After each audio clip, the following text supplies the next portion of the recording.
నా పేరు రామచందర్. 9 9 18 కొత్తగా వచ్చిన లెక్కల టీచర్ని. ఏం చూస్తుర్రా? నమస్తే.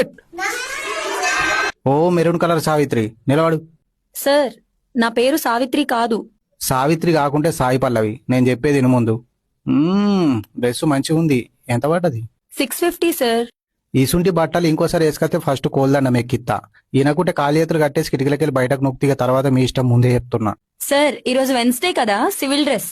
చూడు సీతామహాలక్ష్మి, 18 18 18 36. సివిల్ డ్రెస్ అయితే గాగ్రా వేసుకో, కుదరకపోతే లంగా జాకెట్ వేసుకో, అది లేకుంటే లంగా ఓన్ వేసుకో, ఏది దొరకకపోతే మీ అమ్మాయి సీర కట్టుకొచ్చుకో. అంతేగాని నేను బాగి పాయింట్ ఎత్తా, బంగ్లెక్కి దుంకుతంటే నడది. మిడిసలో బట్టి బయటకు నూకెత్తా. ఫస్ట్ ముచ్చట, మీకు ఏం డౌట్ వచ్చినా ఇంటికో యూట్యూబ్లో చూడుర్రి, దొరకకుంటే గూగుల్లో లింకుర్రి, ఆడగనబడకుంటే చార్జ్ చూపిన అడుగురి. అంతేగాని ఊకూకి నా దగ్గరికి అయితే లావట్టుకుంటే ఎత్తే ఒక్కొక్కని ముందే చెప్తున్నా. లాస్ట్ ముచ్చట, లంచ్లా చికెను, మటను, గుడ్లు, జిమ్మలు ఓడి తీసుకొచ్చిన సర్దిడబ్బన టేబుల్ మీద ఉండాలి. అట్లా కాదు నేను కష్టపడి తీసుకొచ్చుకున్న కూర గీనికేంది ఇచ్చేదని సాడుగు జాక్కొని తింటా అని నాకు దొరికితే మాత్రం సాతిలా, కడుపులా, ఈపులా 3 గుద్దులు కుద్ది 3 రోజులు గ్రౌండ్లు ఉరిగిపి తాపకుండా తర్వాత మీ ఇష్టం.